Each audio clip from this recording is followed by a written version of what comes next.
ভাইরা আমার, বন্ধুগণ, গভীর মনোযোগ দিয়ে শোনার চেষ্টা করবেন। সংক্ষিপ্ত আলোচনা হবে। ও আমার ভাই, ও আমার বন্ধুগণ, গভীর মনোযোগ দিয়ে শোনার চেষ্টা করেন। আমাদের জিন্দেগির দিকে তাকাইয়া দেখেন, আমাদের জিন্দেগির দিকে তাকাইয়া দেখেন, আমাদের জিন্দেগি কোন দিকে গেছে। আমাদের লিবাসের দিকে তাকাইয়া দেখেন, আমাদের লিবাসটা কোন দিকে গেল, লিবাসের হালটা কোন পর্যায়ে আছে। ভাইরা আমার, বন্ধুগণ, আমরা তো লিবাসের দিকে তাকাইয়া দেখেন। আজকের আলোচনা হবে, আজকের আলোচনার পয়েন্টটি হবে লিবাস। ভাই আমার, গভীর মনোযোগ দিয়ে শোনার চেষ্টা করবেন। দেখেন আপনার লিবাসটা কেমন, আর আমার নবীর লিবাসটা কেমন ছিল, আর আমার ভাইয়ের লিবাসটা কেমন। গভীর মনোযোগ দিয়ে তাকাইয়া শুনবেন। আপনি দেখেন, সিনের ভিতর যদি একটা জ্যাকেট বানায়, একটা পোশাক বানায়, আমরা ওই পোশাকের দিকে লক্ষ্য করে আমরা পোশাকটা পরিধান করি। আমেরিকা যদি একটা কিছু বানায়, আমরা সেটাকে কেনার জন্য, সেটাকে নিয়ে আসার জন্য আমরা বেশি লাফালাফি করি। আমার আল্লাহ বলতেছে, ও দুনিয়ার মানুষ, তুমি যতই লাফালাফি করো না কেন, আমার এই লিবাসটা হবে সর্বশ্রেষ্ঠ লিবাসটাই হলো আমার নবীর লিবাস। জোরে বলেন না সুবহানাল্লাহ। ভাইরা আমার, বন্ধুগণ, লিবাসটা আমাদের নবীর মতো ধরতে হবে। নবী কিভাবে চলাফেরা করছে, নবী কিভাবে হাঁটাহাঁটি করছে, নবী কিভাবে কাপড় পরিধান করছে, নবী কিভাবে যাওয়া আসা করছে, নবী কিভাবে কথাবার্তা বলেছে। আমাদের তো এখন সমাজের দিকে তাকাইয়া দেখেন, আমাদের সমাজে কোনো নীতি নাই, আমাদের সমাজে কোনো আদব কায়দা নাই। কোনো মুরব্বী যদি সামনে দিয়ে যায়, এখনকার যুবক চ্যাংরা প্যাংরা সালাম তো দূরে দিবে, সামনে যে আরো সিগারেট খাই, কথা বলেন না কেন। আমাদের জীবনটা কোন দিকে গেল, জিন্দেগিটা কোন দিকে গেল। এ দুনিয়ার মানুষ, এ আমার মা বোনেরা, গভীর মনোযোগ দিয়ে শুনবা। সংক্ষিপ্ত আলোচনা করব, গভীর মনোযোগ দিয়ে শোনার চেষ্টা করো। মা ফাতেমার দিকে তাকাইয়া দেখো। মা বোনদেরকে উদ্দেশ্য করে বলতেছি, মা ফাতেমার দিকে তাকাইয়া দেখো। মা ফাতেমার লিবাসটা কেমন ছিল, মা ফাতেমার চলাফেরাটা কেমন ছিল। একদিন মা ফাতেমা তার প্রাণের স্বামীকে বলতেছে, ও আমার প্রাণের স্বামী, ও আমার প্রাণের স্বামী, ও আমার প্রাণের স্বামী, আমি যদি মারা যাই, আমাকে হয়তো আপনি আমাকে নবীজির কন্যা হিসেবে আপনি আমাকে অনেক অনেক অনেক জায়গায় মাইকিং করবেন, অনেক জায়গায় লোকজনকে জানাইবেন। ও আমার প্রাণের স্বামী, আপনি কোনো লোককে জানাবেন না, আপনি কোনো লোককে জানাবেন না। আমি যদি রাতারাতি মৃত্যুবরণ করি, আমাকে রাতারাতি দাফন করে দিবেন। আর আমাদের যদি পাহাড়শীল মহিলা হয়, একটু পাহাড়শীল মহিলা হলে ঢাকা আজিমপুরে জানাজা হয়, বগুড়ায় আইসা আলতাপুরে সাই খেলার মাঠে জানাজা হয়, আবার উপজেলায় জানাজা হয়, আবার আইসা মসজিদের আগিনায় জানাজা হয়। কথা বল না কেন? আল্লাহ বলতেছে, কবরের ভিতর আয়, আকাশমণির ডাল নিয়ে শুতে আছে, আশার সাথে ফারানের সাথে তো ফাটাবি। কথা বল না কেন?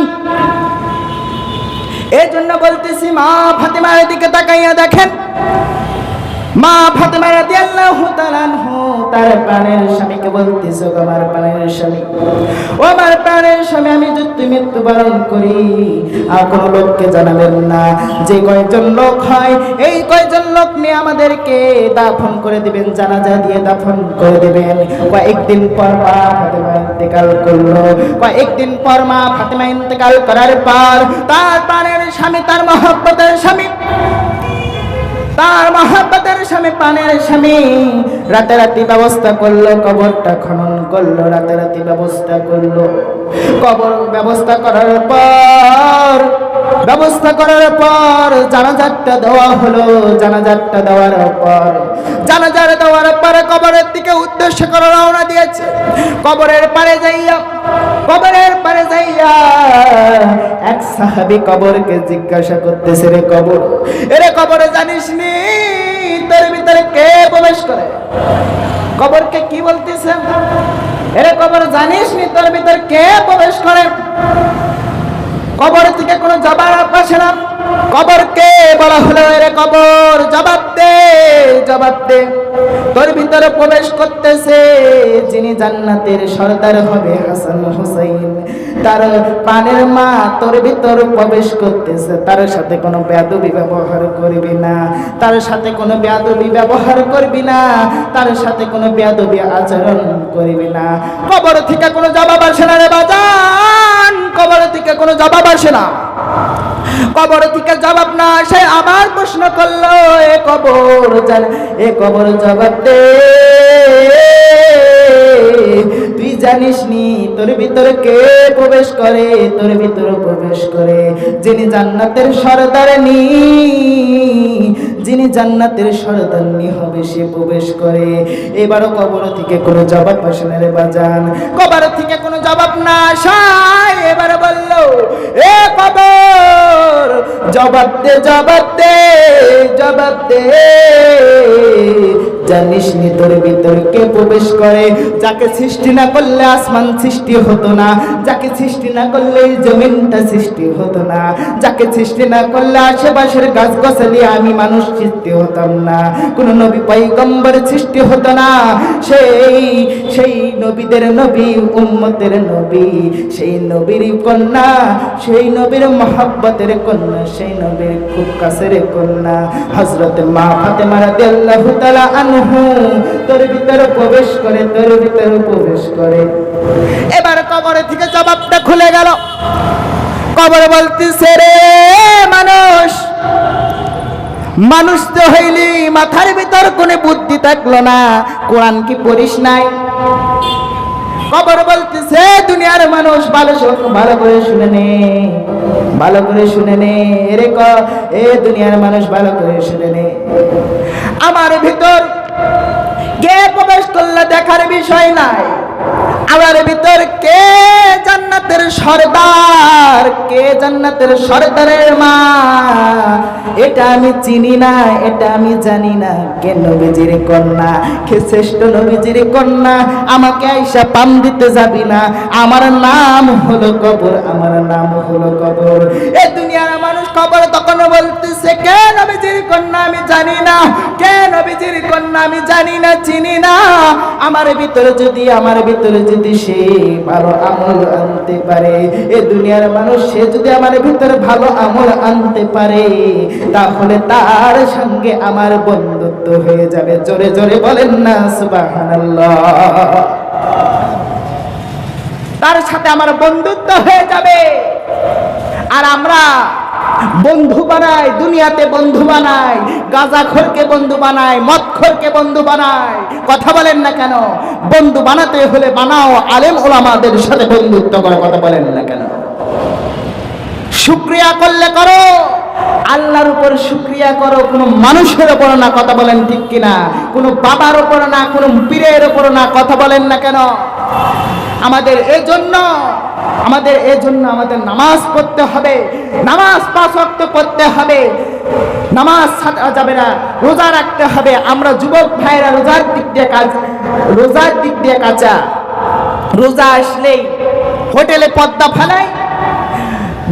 এখন বোঝেন না, মহিলা মানুষ পর্দা করে, আর আমার যুবক ভাইরা রোজা আসলে তখন এসে 1 মাস একটু পর্দা করে। কথা বলেন না কেন? এজন্য আমি বলি, মৃত্যুর কথাটা স্মরণ করে নাও। এর জন্য আমি বলতে চাই, আর সংক্ষিপ্ত আর 2 মিনিট কথা বলবো, গভীর মনোযোগ দিয়ে শোনার চেষ্টা করেন। আপনি যখন মৃত্যুবরণ করবেন বাজান, আপনি যখন মৃত্যুবরণ করবেন, আপনাকে সঙ্গে সঙ্গে এই দুনিয়ার মানুষ আপনাকে জীবিত থাকলে কত মহব্বত করত, কত আদর করত, কত মহব্বত করত। আপনি যদি পড়ে যেতেন, আপনি যদি একটু রাস্তাঘাটে অ্যাক্সিডেন্ট করতেন, আপনাকে ওখান থেকে কত সুন্দর করে তুলে এনে হাসপাতালে ভর্তি করাইতো, আপনাকে পরিষ্কার করে দিত, আপনাকে পরিষ্কার করে দিত। আর এই দুনিয়ার মানুষ দেখেন কত নিষ্ঠুর। আপনি যখন মৃত্যুবরণ করিবেন আপনাকে কোনো রুমের ভিতরে রাখা হবে না, আপনাকে ওই রুমের ভিতরে রাখা হবে না, আপনাকে ওই হাসপাতালে রাখা হবে না, আপনাকে ওই মসজিদে রাখা হবে না, আপনাকে কত নিষ্ঠুরের মতো ওই কবরে আপনাকে টানিয়া টানিয়া নিয়ে যে ওই অন্ধকার কবরে রাখা হবে। এজন্য যুবকরা বেশি বেশি করে চিন্তা করো, এখন যদি আপনি মৃত্যুবরণ করেন আপনাকে বড়ই পাতা গরম জলে গোসল করবে, গোসল করানোর পর আপনাকে কত কত দামি দামি কাপড় ছিল রে বাজান, ছিল না? বগুড়া রানা প্লাজায় কত দামি দামি কাপড় ছিল, নিউ মার্কেটে কত দামি দামি কাপড় ছিল, রঙিন রঙিন কাপড় ছিল। কোন রঙের কাপড় দেওয়া হবে না, কোন দামি কাপড়ে দেওয়া হবে না, একটা পাতলা সাদা কাপড় আপনার জন্য নির্ধারণ। এই সাদা কাপড় দিয়ে চকলেটের মতো প্যাকেট করানো হবে, চকলেটের মতো প্যাকেট করানোর পর কিছুক্ষণের জন্য মায়া কান্না কান্না করবে আপনার আত্মীয় স্বজন, সেই দিনের জন্য কিছুক্ষণের জন্য আপনার জন্য মায়া কান্না করিবে। লোকটা কতই ভালো ছিল, এইভাবে মায়া কান্না করিবে। এরপরে আপনাকে জানাজার উদ্দেশ্যে নিয়ে যাওয়া হবে, জানাজার উদ্দেশ্যে নিয়ে যাওয়ার পরে জানাজাই রাইখা বিভিন্ন লোকেরা বলবে লোকটা কত ভালো ছিল, লোকটা এই করেছে ওই করেছে, এখন জানুক বা না জানুক ওর নামে ভালো চাপাইয়া দেয়, চাপাইয়া দিয়ে ভালো বানানোর চেষ্টা করে। আবার আল্লাহ বলে এ দুনিয়ার মানুষ তুই ভালো কাজ করলি না খারাপ কাজ করলি সেটা তোদের বলার বিষয় না, ও যদি আমার একটা ভালো কাজ করে থাকে আমি তাকে বিনা হিসেবে জান্নাত দিয়ে দেব। জোরে বলেন না সুবহানাল্লাহ। এজন্য দুনিয়ার যুবক আর পাবজি গেম নিয়ে থাকো না, আর পাবজি গেম নিয়ে থাকো না, মোবাইল টিপাটিপি করো না, মায়ার জালে পয়রা আছো, মায়া থেকে দূর হয়ে যাও, মায়ার দিকে আর যাও না রে বাজার। এ দুনিয়ার মানুষ রে, এ দুনিয়ার যুবক আর মায়ের পিছনে যাইও না। আরে আমার ভাইরা রে, আর কতকাল তুমি মোবাইলের পিছনে ঘুরিবা, মোবাইলের পিছনে ঘুরিবা, ওই মায়ার পিছনে কতদিন আর ঘুরিবা? একটুবার আমল করে দেখো না কত শান্তি পাওয়া যায়। দেখেন আমাদের জামানায় নবীর ঘাম দিয়ে আতর বানাইতো, আর আমাদের জামানায় যদি কোনো ভালো আলেমের ঘাম দিয়ে যদি আতর বানাই, কুকুরের ঘামের কুকুরের গায়ের গন্ধ আছে, ভালো আছে, কথা বল না কে? আমার নবীর ঘাম দিয়ে আতর বানান যায়। আমার নবী কত বড় নবী, আমার নবী নবীদের নবী, আমার নবী নবীদের নবী, যিনি সরদার, যিনি ইমামের ইমাম, ইমামুল মুরসালিন, সেই নবীকে আপনারা নবীর উপর আঘাত আসলে আমরা রাস্তাঘাটে যাইয়া বলি হ্যাঁ জিহাদ যখন হয়, যখন একটু মিছিল বাড়াই আমরা রাস্তাঘাটে যাইয়া বলি ডাইরেক্ট অ্যাকশন, কথা বলেন না কেন? যখন নবীর উপর আঘাত আসে ওই দুনিয়ার যুবক, কোন যুবক তো নাই রে বাজান, কোন যুবক তো নাই যে একবার বললো আমার নবীকে এইভাবে কেন গালি দিল, আজকে যে তার কল্লা টানবো, এইভাবে তো কোন লোক বলতে পারলো না। আর যদি কোন নেতা যদি এইভাবে বলে হ্যাঁ নেতাকে অপমান করেছে, নেতাকে অপমান করেছে, এটা আর সওয়া যাবে না, আর 14 গোষ্ঠী উদ্ধার করে দিব। একটা কথা বলে যায় ভণ্ডদের উদ্দেশ্যে, আপনার মহাস্থানগড় চেনেন না? মহাস্থানগড়ে একদিন আমি গেছিলাম, আপনারা তো অনেক অনেক পীরের দরবার আছে, হক্কানি পীরের সহবতে যান। আমি মহাস্থানগড়ে একদিন গেলাম, তাও জ্যৈষ্ঠের দিন না, শেষ বৈশাখের দিনে। কোন দিনে ভাই? শেষ বৈশাখের দিনে একটা মেলা হয়, সেই মেলাতে আমি গেছিলাম। ওই দিক দিয়ে আসতেছিলাম, এর ভিতরে ঢুকলাম। ভিতরে ঢোকার পর আসরের নামাজ আদায় করলাম। আসরের নামাজ আদায় করার পর আমি একটা বটের গাছের নিচে দেখলাম কতগুলো লোক একটু জট বেঁধে আছে। আমি যাইয়া অনেক ভিড়, তো আমি অনেকটু মাথা সারা দিয়ে ভিতরে ঢুকলাম। ঢুকে দেখি মাথা থেকে পা পর্যন্ত চটার সালা। আমি বললাম ওর মুরিদদেরকে, বললাম ও মুরিদ ভাই, এটা কে? বলতেছে সালা বাবা। কথা কন না কেন? আরেকটু গেলাম, আরেকটু যাইয়া দেখি ওখানে আরেকটু ভিড় লাগাইয়া গেছে। আমি আবার জিজ্ঞাসা, ওখানে যাইয়া দেখলাম মাথা থেকে পা পর্যন্ত শিকল আর তালা, নিম্নত আগমন শিকল আর তালা দিয়া তার মাথা থেকে পা পর্যন্ত। ওর মুরিদদেরকে জিজ্ঞাসা করলাম, রে মুরিদ বাবা, এটা আবার কে বলতেছে শিকল বাবা? কি বাবা? শিকল বাবা। কত বাবা দেখলাম, সালা বাবা দেখলাম, শিকল বাবা দেখলাম। এইবার আর বাবা দেখার উদ্দেশ্য না, এবার বাড়ির দিকে উদ্দেশ্য করে রওনা দিব। মহাস্থানের কটকটি কিনা বাড়ির দিকে উদ্দেশ্য করে রওনা দিছি। এমন সময় দেখলাম ওই দুইটা যে এরকম ভিড়, তার সে 3 গুণ ডবল বেশি ভিড়, 3 গুণ ডবল বেশি ভিড়। তাই আমি বললাম একটু হয়তো অন্য কোনো আবার বাবা আছে, দেখি তো এর কোনো স্পেশাল বাবা। আমি একটু মাথা সারাটাতে ঢোকা যায় না, সিম্বার মধ্যে দিয়ে ঢুইকে আমি দেখলাম মাথা থেকে পা পর্যন্ত কিছু নাই, একটা পশমের মতো একটা কিছু নাই। মাথা থেকে পা পর্যন্ত তেল তেলা। আমি বললাম ওর মুরিদদেরকে, বললাম বাবারে বাবা, ওকে একটা লুঙ্গি না হয় প্যান্ট পরে দে। সোয়াব আছে রে বাবা, সোয়াব আছে, ওকে একটা লুঙ্গি না হয় প্যান্ট পরে দে। এক পাশ থেকে বলে, ও হুজুর আপনারা তো শরীয়তের হুজুর, আপনারা তো কিছুই বোঝেন না, কার মধ্যে কি আছে কিছুই বলা যায় না। বলেন তো ল্যাংটা বাবার কাছে কি কিছু পাওয়া যাবে? এ কথা বলেন না কেন? পাওয়া যাবে? ল্যাংটা বাবা বলে আমাদেরকে কিছু দিবে? আমি বলি আর যা আছে তা বাই করে দিতেছে। কথা বলেন না কেন? এই জন্য আমি বলতে চাই, বাংলাদেশে আলেম ওলামাদেরকে যারা অপমান করতেছে, এই ভণ্ডরা যারা অপমান করতেছে, বাংলাদেশের আলেম ওলামাদেরকে মাঝে মধ্যে ইউটিউব ফেসবুকে দেখা যায় এইরকম সালা বাবা। সব পীরদেরকে বলতেছি না, বাংলাদেশে অনেক পীর আছে, অনেক আউলিয়া আছে, তারা হক ভাবে দরবার চলে, ঠিক আছে, কিন্তু বিভিন্ন জায়গায় দেখা যায় ভণ্ড পীরের উৎপাত বেড়ে গিয়েছে।